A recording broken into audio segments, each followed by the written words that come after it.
அதுக்கப்புறம் ஒரு கம்ப்யூட்டருடைய சாஃப்ட்வேர். இப்போ கம்ப்யூட்டர் சாஃப்ட்வேர் என்ன?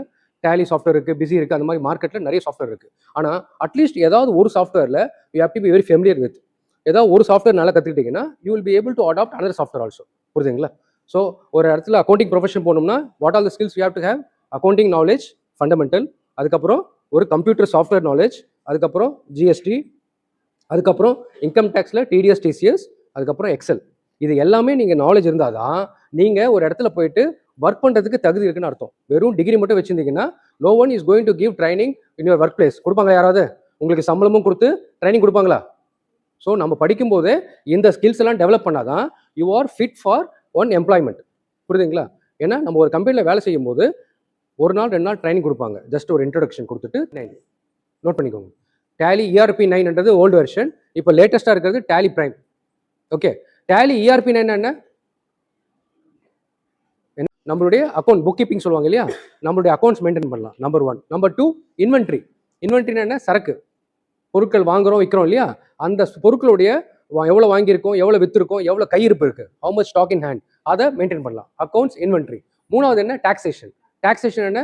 GST filing, income tax, TDS TCS, இதெல்லாம் வந்து இதில் மெயின்டைன் பண்ணலாம். ஸோ ஒன்று வந்து அக்கௌண்ட்ஸ், இன்வென்ட்ரி, டாக்ஸேஷன். ஓகேவா? 3 பெனிஃபிட்ஸ். என்னம்மா? இன்வென்ட்ரினா சரக்கு, பொருட்கள். டாக்ஸ்னா வரி. வரி. தமிழ் மீடியமா நீங்கள்? இப்போ கூட தமிழ் மீடியம் தான் படிக்கிறீங்களா? இப்போ English. Okay, very good. At least 10th மாறி இருக்கணும். நான் கூட ஆக்சுவலி தமிழ் மீடியம் தான் படித்தேன் அப் டு 10th. உங்கள் கம்பெனி பேர் வச்சுக்கோங்க. அப்போது ஏபிசி என்ற கம்பெனியை உங்கள் டேலியில் ஒரு கிரியேட் பண்ண போகிறோம். சரிங்களா? அதான் first step. What is the second step? இதெல்லாம் வந்து நான் உங்களுக்கு ஒரு இன்ட்ரோடக்ஷன் கொடுத்துட்டு ஒரு 5-10 மினிட்ஸில் அப்புறம் ப்ராக்டிக்கலாக பண்ணி காட்ட போகிறோம். சரிங்களா? இங்கே வந்து வயர்லெஸ் கீபோர்ட் மவுஸ் இருக்குது. நீங்கள் அப்படியே இங்கேருந்து கூட ஆப்ரேட் பண்ணலாம். ஓகே. செகண்ட் ஸ்டெப் வந்து செட்டப் ஆஃப் மாஸ்டர்ஸ். மாஸ்டர்ஸ்னா என்ன? Account head. அக்கௌண்ட் ஹெட் சொல்லுவாங்க இல்லையா? அக்கௌண்ட் ஹெட்டுக்கு தமிழ் என்ன சொல்லுவாங்க?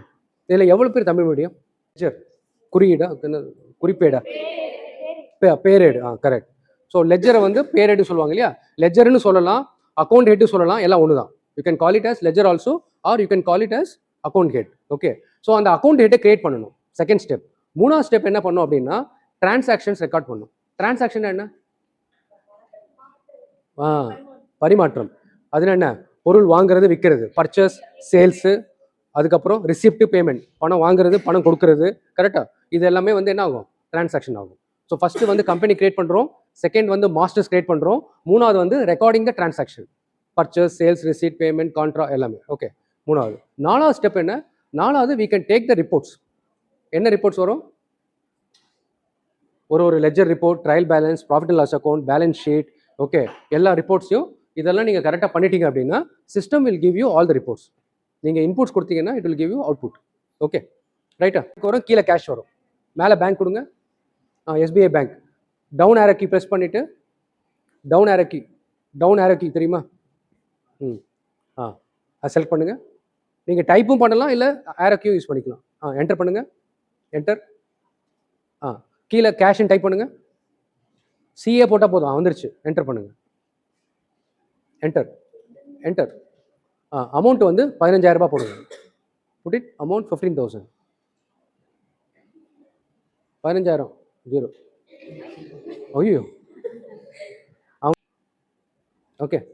ஸோ இங்கே வந்து பாருங்கள், நான் என்ன பண்ணுறேன், இந்த கம்பெனியை கிரியேட் பண்ணுறது வந்து நான் என்ன பண்ணுறேன், டி டிரைவில் போகிறேன். இந்த இடத்துல பாருங்கள், இந்த டி டிரைவ் இருக்கா? டி டிரைவ்,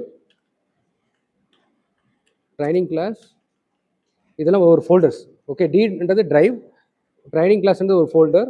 அதுக்குள்ளே காலியாக நடக்குது. டேலி கோர்ஸ் இருக்கா? டேலி கோர்ஸில் டேட்டா பிரைம்,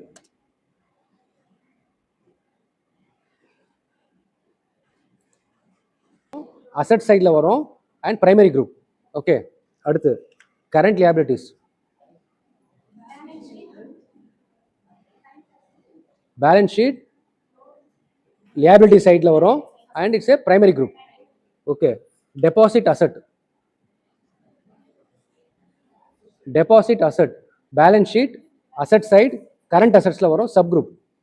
ஓகே, பாருங்கள், டெபாசிட் அசட்ன்றது டெபாசிட் கரண்ட் அசட்ஸில் வருது. ஓகே, அடுத்து direct expenses, trading and profit and loss account. Okay, primary group. இங்கே பாருங்கள், டைரக்ட் எக்ஸ்பென்ஸ்ன்றது பிரைமரியில் வருது. ஓகே, அதே மாதிரி direct income trading and profit loss அக்கௌண்ட்டில் வருது. Direct duties and taxes balance ஷீட்டில் லியாபிலிட்டி சைடில் கரண்ட் லியாபிலிட்டிஸில் வரும். இருக்கா கரண்ட் லியாபிலிட்டிஸ். ஸோ இவ்வளோ சொல்லிட்டு போனால் நமக்கு டைம் ஆகிடும். ஓகே, இப்போ கொஞ்சம் ஷார்ட்டாக. ஓகே, ஆல் டேப் கொடுங்க. ஆல்ட் டேப் சொன்னேன் இல்லையா, ஆல்ட்டை இந்த ஃபிங்கரில் யூஸ் பண்ணோம், டேபை வந்து இந்த ஃபிங்கரில் யூஸ் பண்ணோம். அதுதான் correct procedure. Okay, alt tab போட்டு மெல்லமாக பண்ணுங்கள். ஆல்ட்டை ஹோல்ட் பண்ணி டேபை ஒவ்வொன்றா மூவ் பண்ணுங்கள்.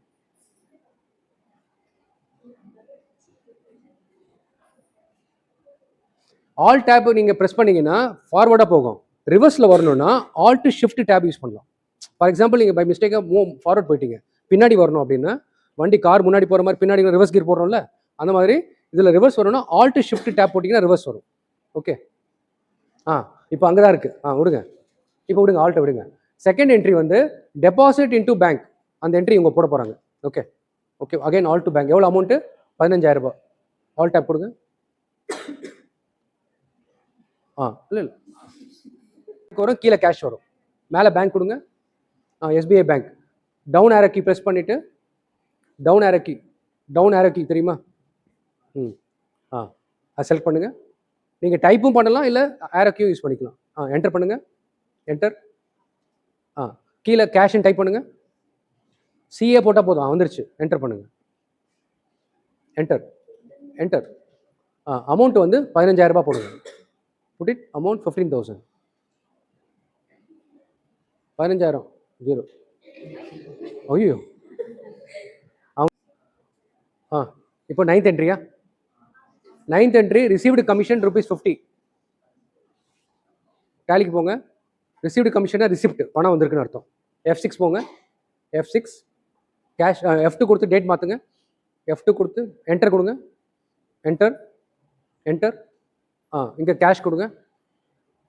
என்டர். கீழே கமிஷன் கொடுங்க. என்டர் கொடுங்க. எவ்வளோ அமௌண்ட்? ₹50 கொடுங்க.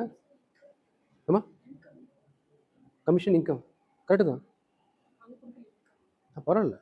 டிடிஎஸ் இன்கம் டேக்ஸில் டிடிஎஸ்ன்றது குவார்டர்லி ஒன்ஸ், 3 மாதம் ஒரு ஃபைல் பண்ணுறோம். ஆனால் ஜிஎஸ்டின்றது மாதம் ஃபைல் பண்ண வேண்டியது. நிறைய கம்பெனிஸில் அக்கௌண்ட்ஸில் ஜாப் எடுக்கும்போது அக்கௌண்டண்ட்டுக்கு இந்த ஜிஎஸ்டி தெரியுமான்னு இந்த க்ரைட்டீரியா வச்சு தான் ஆளை எடுக்கிறாங்க. அதனால் ஜிஎஸ்டின்றது ரொம்ப இம்பார்ட்டன்ட் சப்ஜெக்ட். எப்படி அக்கௌண்டிங் நாலேஜ், டேலி சாஃப்ட்வேர் இம்பார்ட்டண்ட்டோ ஜிஎஸ்டி இம்பார்ட்டன்ட். முந்தி வந்து ஒரு கம்பெனியில் ஒவ்வொரு வேலைக்கும் ஒரு ஆள் வச்சுப்பாங்க. இப்போ வந்து எல்லாருமே காஸ்ட் கட்டிங்னால ஒரு ஆள் வச்சு 4 வேலை வாங்குறாங்க. கரெக்டாக ஜிஎஸ்டியும் பார்க்கணும், அக்கௌண்ட்ஸும் பார்க்கணும், அட்மின் ஒர்க்கும் பார்க்கணும், அந்த மாதிரி பார்க்குறாங்க. அந்த மாதிரி நீங்கள் நிறைய மல்டிபிள் ஒர்க் பண்ணால் தான் உங்களுக்கு சேலரியும் ஓரளவுக்கு டீசென்ட் சேலரி கிடைக்கும். கரெக்டாக. ஸோ அதனால் இது வந்து ரொம்ப இம்பார்ட்டன்ட். கேளுங்க. GST is a value added tax. Value added tax அப்படின்னா என்ன அர்த்தம்னா, சப்ளையர்லேருந்து சப்ளை செயின் சொல்லுவாங்க. ஒரு பொருள் உற்பத்தி ஆகிற இடத்துல இருந்து கஸ்டமர், எண்ட் யூசர் கஸ்டமர் வரைக்கும் யாரை ரிட்டர்ன் ட்ராவல் ஆகும்? Manufacturer, wholesaler, retailer, end user, இந்த மாதிரி ட்ராவல் ஆகும் இல்லையா? ஒவ்வொருத்தரும் பே பண்ண டேக்ஸை மேனுஃபேக்சரர் வந்து பில் போடுறாரு இல்லையா ஹோல்சேலருக்கு. ஹோல்சேலர் கஸ்டமர் ஜிஎஸ்டி கட்டுறாரு, ஜிஎஸ்டி பே பண்ணி தான் அந்த கூட்ஸ் வாங்குறாரு. அந்த ஜிஎஸ்டியை அவர் வந்து கிளைம் பண்ணுவார். யார்கிட்ட? டிபார்ட்மெண்ட் கிட்ட இருந்து. இந்த டேக்ஸ் வாட் ஹோல்சேலர் பெய்டிச்சு தான் கவர்மெண்ட் கட்டுறோம். நெக்ஸ்ட் எக்ஸாம்பிள் அது காட்டுறேன், உங்களுக்கு போட்டு காட்டுறேன். ஓகே, இது புரிஞ்சுதா? அப்புறம் GST is applicable to all goods and service except for alcohol and petrol. தெரியுமா? ஆல்கஹால் என்னது? சரக்கு, விஸ்கி, வைன், இந்த லிக்யூர்ஸ் இதெல்லாம் இருக்கு இல்லையா? இதுவும் பெட்ரோலியம் ப்ராடக்ட்ஸுக்கும் ஜிஎஸ்டியில் கொண்டாடல. ஏன் தெரியுமா? Liquor products, petroleum products, it is kept out of the GST scope. You know why? எதுக்காக அப்படின்னா, ஸ்டேட் கவர்மெண்ட்டுக்கும் சரி சென்ட்ரல் கவர்மெண்ட்டுக்கும் பெரிய வருமானம் இந்த ப்ராடக்ட்லேருந்து தான் வருது. பெட்ரோலியம் ப்ராடக்ட்ஸ்ல இருந்தும் ஆல்கஹால்ல இருந்து வருது. அது ஜிஎஸ்டிக்குள்ளே கொண்டு வந்ததுன்னா கவர்மெண்ட்டுக்கு வர வேண்டிய டேக்ஸஸ் கம்மியாயிடும். கவர்மெண்ட்டுக்கு மேஜர் டேக்ஸ் கான்ட்ரிபியூட் பண்ணுறது இந்த 2 ப்ராடக்ட் தான், பெட்ரோலியம் ப்ராடக்ட்டும் லிக்யூர் ப்ராடக்ட்டும். அதனால இந்த ப்ராடக்ட்டை ஜிஎஸ்டிக்குள்ளேயே கொண்டாடல. சப்போஸ் நீங்கள் ஒரு கம்பெனியில் ஒர்க் பண்ணுறீங்க, அவங்க வந்து இந்த ப்ராடக்ட் தான் டீல் பண்ணுறாங்க வச்சுக்கோங்க, ஆல்கஹாலோ இல்லை பெட்ரோலியம் ப்ராடக்ட்ஸோ, அவங்க வந்து வேட் ஃபைல் பண்ணணும். வேட் எடுத்தாச்சு பொதுவாக, ஆனால் இந்த ப்ராடக்ட்ஸ் டீல் பண்ணுறவங்களுக்கு வேட் ஃபைல் பண்ணணும். ஜிஎஸ்டி கூட்ஸை டீல் பண்ணால் ஜிஎஸ்டியும் பண்ணணும். ஃபார் எக்ஸாம்பிள் போனதுனால நம்ம ப்ராடக்ட் வந்து என்ன ஆகும்? கம்மி விலையில் கஸ்டமர் கொடுக்க முடியும். ஃபார் எக்ஸாம்பிள் ஒரு பொருளுடைய நம்ம காஸ்ட் வந்து 100 ரூபாய் வச்சுக்கோங்க. செல்லிங் ப்ரைஸ் 100 ரூபாய் அப்படின்னா 18% டேக்ஸ்னா கஸ்டமருக்கு எவ்வளோ பில் போட்டு கொடுப்போம்? 118 ரூபா. இதே 5% டேக்ஸ்னா எவ்வளோ பில் போட்டு கொடுப்போம்? 100 + 5 105. அப்போது டேக்ஸ் குறைஞ்சதுன்னா ஆட்டோமேட்டிக்காக கஸ்டமருக்கு ப்ராடக்ட் வந்து கம்மியான விலை கிடைக்கும். அதான் சொல்கிறாங்க. ஜிஎஸ்டி வந்ததுக்கப்புறம் இந்த டபுள் டாக்ஸேஷனுடைய எஃபெக்ட் எல்லாம் போயிடுச்சு. அதனால டொமஸ்டிக் மார்க்கெட்னா வித்தின் இந்தியா, இன்டர்நேஷனல் மார்க்கெட்னா எக்ஸ்போர்ட் பண்ணுறது. ஸோ நம்மளுடைய ப்ராடக்ட் வந்து has become much cheaper because government has reduced the taxes. புரியுதா?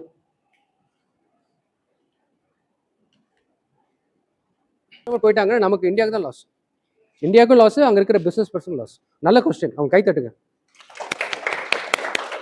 அதாவது எனக்கு இந்த மாதிரி கேள்வி கேட்குறது ரொம்ப பிடிக்கும். ஏன் தெரியுங்களா? அவங்க ஒரு சுச்சுவேஷன் எடுத்து ப்ராக்டிக்கல் லைஃப்பில் அப்ளை பண்ணி நான் வந்து ஒரு எக்ஸ்போர்ட் பண்ணால் என்ன மாதிரி டிஃபிகல்ட்டிஸ் வரும், கவர்மெண்ட் பாயிண்ட் ஆஃப் வியூ இந்த மாதிரி திங்க் பண்ணணும். ஒரு விஷயத்த 4 கோணத்துலேருந்து பார்க்கணும்.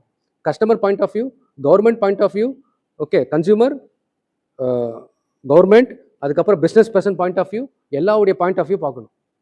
அப்போ தான் உங்களுக்கு வந்து ஒரு கிளாரிட்டி கிடைக்கும். அவங்க எல்லா பாயிண்ட் ஆஃப் வியூ யோசிக்கிறாங்க. அப்போ தான் ஒரு ட்ரூ பிஸ்னஸ் மேன் அப்படின்னா ஒரு விஷயத்தை அலசி ஆராய தெரியணும். புரியுதா? ஒரு விஷயத்தை கொடுத்தோம்னா அதை அப்படியே உங்களுக்கு பிரித்து எடுக்க தெரியணும். அப்போ தான் நீங்கள் வந்து சரி. இப்போ ஒரு கீ நோட்ஸ் பார்க்கலாமா? ஆந்திராலையும் இருக்குது, கர்நாடகாலையும் இருக்குது. அப்படின்னா ஒவ்வொரு ஸ்டேட்டுக்கும் ஒவ்வொரு ஜிஎஸ்டி எடுக்கணும். ஏன் தெரியுமா? டோட்டலாக ஒரு சார் நானே தான் ஓனரு, கர்நாடகாலையும் நான் தான் ஓனர், என்னுடைய கடை தான், ஆந்திராலையும் நான் தான், சென்னையிலையும் நான் தான் இருக்கேன். அப்படின்னா எதுக்கு 3 நம்பர் எடுக்கணும்? ஒரே நம்பர் எடுக்கலாமே. எதுக்கு அது மாதிரி இல்லை? ஏன்னா கவர்மெண்ட்டுக்கு ஒவ்வொரு ஸ்டேட் கவர்மெண்ட்டுக்கு வருமானம் வரணும் இல்லையா? ஸோ இந்த ஜிஎஸ்டி நம்பர் வச்சு தான் அந்தந்த ஸ்டேட்டுக்கு வருமானம் போகும். ஸோ அதனால் ஒவ்வொரு ஸ்டேட்டுக்கும் நீங்களே ஓனராக இருந்தாலும் உங்கள் பிஸ்னஸ்க்கு ஒவ்வொரு ஸ்டேட்டுக்கும் ஒவ்வொரு நம்பர் எடுக்கணும். Okay. How many exemptions are there? மொத்தம் 81 எக்ஸம்ஷன். கூட்ஸில் நிறைய எக்ஸம்ஷன்ஸ் இருக்குது, சர்வீசஸில் மொத்தம் 81 இருக்குது. அது அப்புறம் நம்ம பார்க்கலாம். ஓகே. அப்புறம் நில் ரிட்டர்ன்.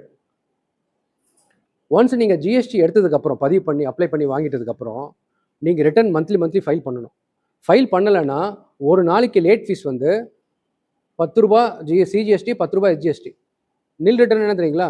நீங்கள் ஜிஎஸ்டி எடுத்துட்டீங்க, ஆனால் நீங்கள் எந்த பிஸ்னஸ் ஸ்டார்ட் பண்ணவே இல்லை. You have neither purchased any goods nor sold any goods. வாங்கிட்டேன் சார், ஆனால் பிஸ்னஸ் இன்னும் ஸ்டார்ட் பண்ணல அப்படின்னா வாங்கிட்டதுக்கப்புறம் நீங்கள் பிஸ்னஸ் பண்ணாலும் சரி பண்ணாட்டிலும் சரி கணக்கு தாக்கல் பண்ணணும். கணக்கு தாக்கல் பண்ணலை, அதான் நில் ரிட்டர்ன். பிஸ்னஸ் பண்ணல, ஆனால் நம்பர் எடுத்துட்டீங்க, பிஸ்னஸ் பண்ணல. அப்போ ஒரு நாளைக்கு 20னா ஒரு மாதத்துக்கு எவ்வளோ?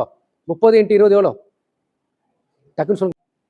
Input tax credit is a asset, output tax credit output tax is a liability. ஒன்று சொத்து, இன்னொன்று கடன். கரெக்டா? கவர்மெண்ட் கிட்ட இருந்து வசூல் பண்ண போறதுனால அது சொத்து, அவுட்புட் டேக்ஸ் கட்ட வேண்டியதுனால அது கடன். புரியுதா? அமுலுக்கு வந்ததுக்கு அப்புறம் சென்ட்ரல் கவர்மெண்ட்ல இருந்து இந்த following taxes has been removed. இப்போ கிடையாது. புரியுதா? What are they? Service tax, excise duty, CST, சாட், சிவிடி, சர்சார்ஜ் அண்ட் செஸ். சரி, what about state level? State லெவலில் இப்போ என்னென்ன கிடையாது அப்படின்னா VAT, luxury tax, entertainment tax, betting from lottery, state surcharge and cess, purchase tax, octroi, இது எதுவுமே இப்போ கிடையாது. புரியுதா? தனியாக வருது. ரோட் டேக்ஸ் எப்போ பே பண்ணுறோம்? புதுசாக வண்டி வாங்கும்போது, புதுசாக காரோ பைக்கோ வாங்குறீங்க இல்லையா, ஆர்டிஓ ஆஃபீஸில் பே பண்ணி தான் நம்ம வண்டி எடுக்க முடியும். ஓகே, அதுதான் road tax. Road tax pay பண்ணுறோம். ஸ்டாம்ப் டியூட்டி எப்போ பே பண்ணுறோம்? When you are buying selling the property. Okay, buying பண்ணும்போது ஸ்டாம்ப் டியூட்டி பே பண்ணுவீங்க, செல் பண்ணும்போது இன்கம் டேக்ஸ் பே பண்ணுவீங்க, கேபிட்டல் கெயின். ஓகே, அதுக்கப்புறம் டோல் டேக்ஸ். நீங்கள் சொன்ன மாதிரி ஹைவேஸில் போகும்போது டோல் டேக்ஸ், அது இன்னும் இருக்குது. ப்ராப்பர்ட்டி டேக்ஸ் இது எப்போ கட்டுறோம்? நீங்கள் வீடு ஏதாவது வச்சுருந்தீங்கன்னா வருஷத்துக்கு ஒரு தடவை முனிசிபாலிட்டி கட்டுங்க, 6 மாதத்துக்கு ஒரு தடவை இல்லை வருஷத்துக்கு ஒரு தடவை கட்டுங்க, அது ப்ராப்பர்ட்டி டேக்ஸ், அது இன்னும் இருக்குது. எலக்ட்ரிசிட்டி டியூட்டி, நம்ம எலக்ட்ரிசிட்டி பில் கட்டுறோம் இல்லையா, அதில் கவர்மெண்ட்டுக்கு ஒரு பார்ட்டு டியூட்டி மாதிரி போகுது, அது ஸ்டேட் கவர்மெண்ட் போகுது. இதெல்லாம் இன்னும் கண்டினியூ ஆகுது. ஓகே, சரி. இந்த கேஸ்கேடிங் எஃபெக்ட்னா கேட்டிங்க இல்லையா, அப்படின்னா என்ன மேடம்? நீங்கள் டபுள் டாக்ஸேஷன், அதுக்கு ஒரு எக்ஸாம்பிள் இதில் பார்த்தீங்கன்னா ஜிஎஸ்டி ஒரு டிரான்சாக்ஷன் கொடுத்துருக்காங்க. ஜிஎஸ்டி வரத்துக்கு முன்னாடி எப்படி இருந்தது, வந்ததுக்கு அப்புறம் எப்படி இருக்குன்னு ஒரு கம்பேரிசன் பண்ணியிருக்காங்க. ரொம்ப இன்ட்ரெஸ்டிங்காக இருக்கும் பாருங்க. ஓகே, ஒரு கூல் ட்ரிங்க்ஸ் சேல் பண்ணுற ஒரு கம்பெனி. ஓகே, அவங்க சேல் ஆஃப் ட்ரிங்க்ஸ் வந்து 1 லட்ச ரூபா. பிஃபோர் ஜிஎஸ்டி என்ன இருந்தது? வேட் இருந்தது இல்லையா, வேட்டுடைய டேக்ஸ் ரேட் வந்து 14.5%. அப்போது 1 லட்ச ரூபா சேல்ஸ் பண்ணாருன்னா 14,500 ரூபா ஸ்டேட் கவர்மெண்ட்டுக்கு டேக்ஸ் கட்டணும். அப்போது ஓகேவா? அப்புறம் ஒரு பர்ச்சேஸ் ஏஎம்சி கான்ட்ராக்ட், இந்த ஃப்ரீசர்லாம் வைக்கிறாங்க இல்லையா கூல் ட்ரிங்க்ஸ் ஸ்டோர் பண்ணுறதுக்கு, வெர்டிகலாக இருக்குமே, அதுக்கு வந்து கான்ட்ராக்ட் போட்டிருக்காரு. அதுக்கு 10,000 ரூபாய் அது ஆனுவல் சார்ஜஸ், அதுக்கு டேக்ஸ் வந்து 15% சர்வீஸ் டேக்ஸ். அப்போது டோட்டலாக அவர் அந்த வருஷத்தில் எவ்வளோ கட்டியிருக்காருன்னா டேக்ஸு 14,500 ரூபாய் வேட்டு, 1,500 ரூபாய் சர்வீஸ் டேக்ஸ், ரெண்டும் சேர்த்து எவ்வளோ வருது 16,000 ரூபாய் கட்டியிருக்காரு. இதுக்கு முன்னாடி என்னென்னா வேட்டில் நீங்கள் ரெஜிஸ்டர் பண்ணியிருந்தீங்கன்னா you are dealing with goods, கரெக்டாக? அப்போ உங்களுக்கும் சர்வீஸ் டேக்ஸுக்கும் சம்மந்தம் இல்லை, நீங்கள் அது பதிவு எடுக்க மாட்டீங்க. அப்போது சர்வீஸ் டேக்ஸ் எதாவது பே பண்ணிங்கன்னா நீங்கள் கிளைம் பண்ண முடியாது, கரெக்டாக? அப்புறம் நீங்கள் சர்வீஸ் பண்ணுற கம்பெனியாக இருந்ததுன்னா வேட்டில் ரிஜிஸ்டர் பண்ணிக்க மாட்டீங்க, வேட்டில் பே பண்ணுற டேக்ஸ் எடுக்க முடியாது. ஆனால் ஜிஎஸ்டி வந்ததுக்கப்புறம் கூட்ஸுக்கும் சர்வீஸுக்கும் சேர்த்து ஒரே நம்பர் தான், ஒரே ஃபைலில் நீங்கள் ரெண்டுமே கிளைம் பண்ணிக்கலாம். கூட்ஸுக்கு பே பண்ண டேக்ஸும் கிளைம் பண்ணலாம், சர்வீஸ்க்கு பே பண்ண டேக்ஸும் கிளைம் பண்ணலாம். ஆனால் அதுக்கு முன்னாடி என்ன இருந்தது, வேட்ன்றது ஸ்டேட் கவர்மெண்ட்டில் வரும், சர்வீஸ் டேக்ஸ்ன்றது சென்ட்ரல் கவர்மெண்ட்டில் வரும். இந்த டேக்ஸ் இருக்கவங்களுக்கு அது இருக்காது, அது இருக்கவங்களுக்கு இது இருக்காது. புரியுதா இல்லையா? ஆஃப்டர் செகண்ட் டேபிள் கீழே இருக்கிறது வந்து ஆஃப்டர் ஜிஎஸ்டி. பார்க்கலாமா? பாருங்கள், ஒரு பொருள் வந்து மனுஃபேக்சரர் வந்து ஹோல்சேலருக்கு விற்கிறார். அந்த பொருளுடைய வேல்யூ வந்து எவ்வளோ? 1 லட்ச ரூபாய். How much? 1 lakh. அந்த 1 lakhக்கு எக்ஸைஸ் டியூட்டி வந்து 12% வச்சுருக்காங்க, 12,000 ரூபாய் போட்டார். ஸோ 1 lakh + 12,000, 1,12,000 விற்கிறாங்க, கரெக்டாக? அப்புறம் ஹோல்சேலர் வாங்கிட்டாரா? ஹோல்சேலருக்கு காஸ்ட் வந்து 1,12,000 இருக்குது. இங்கே தெரியுதா? 1,12,000. ஏன்னா இந்த 12,000 ரூபாய் வந்து அவருக்கு வந்து கிளைம் பண்ண முடியாது. Wholesaler has not been registered with the customs department. அதனால அந்த 12,000 ரூபாய் என்ன பண்ணுறாரு, காஸ்ட்டில் ஆட் பண்ணிக்கிறாரு, 20% ப்ராஃபிட் வைக்கிறாரு. 1,12,000ல் 20% ப்ராஃபிட் போட்டிங்கன்னா 22,400. தெரியுதா? அப்போது cost plus profit equal to selling price. இந்த செல்லிங் ப்ரைஸில் 10% வந்து ஜிஎஸ்டி வேட் வச்சுருக்காரு. ஸோ 147 விற்கிறாரா? அப்புறம் இது வந்து என்ன பண்ணுறாரு, ரீட்டைலருக்கு காஸ்ட் வந்து 134 தான் வருது. ஏன்னா 13,000 ரூபாய் வந்து அவர் வந்து கிளைம் பண்ணிடுறாரு. ஹோல்சேலர் ரீட்டைலர் ரெண்டு பேருமே வேட்டில் இருக்கிறதுனால இவர் ரீட்டைலர் பே பண்ண டேக்ஸை is claiming with the department. அப்போ என்ன ஆகுதுன்னா இதுதான் காஸ்ட்டில் வருது, இது வரல. ஆனால் இந்த இடத்துல பாருங்கள், இது காஸ்ட் வந்திருக்கு. புரியுதா டிஃப்ரென்ஸு? ஓகே, இதுக்கு 20% ப்ராஃபிட் வைக்கிறாரு. 134ல் 20% 26,000, 161. அதில் 10% டேக்ஸ் போடுறாரு, 177 விற்கிறாரு. காஸ்ட் வந்து 1 lakh தான் வருது. ஏன்னா எக்ஸைஸ் டியூட்டி இப்போ கிடையாது, ஜிஎஸ்டி தான் பே பண்ணுறாரு. அந்த ஜிஎஸ்டி அவர் கிளைம் பண்ணுறாரு. ஓகே, அப்போது 1 lakh is the cost, 20% profit, 1,20,000. அப்போது 12,000 ரூபாய் வந்து இன்புட் டேக்ஸு இந்த கிளைம் பண்ணிடுறாரு. இங்கே இந்த 120க்கு 10% வந்து 12,000, 132. இவருக்கு வந்து 120 வருது, 20% ப்ராஃபிட் 144, அதுக்கு 10% 158. அப்படின்னா இங்கே 1 லட்ச ரூபாய்க்கு விற்ற பொருள் எண்ட் யூசருக்கு போகும்போது எவ்வளோக்கு போகுது? 1,58,000 தான். இங்கே எவ்வளோ வந்தது? 1,77,000. அப்போ தெரியுதா கஸ்டமருக்கு எவ்வளோ பெனிஃபிட் ஆகுது? அப்போ நெட்டாக இதில் கவர்மெண்ட் கிடைச்ச டேக்ஸ் 38,400, டீலர்ஸ் கிளைம் பண்ணது 24,000, நெட்டாக கவர்மெண்ட்டுக்கு 14,000 ரூபாய் தான். சாரி, கரெக்டாக போட்டுக்கணும். இல்லை, 24 - 30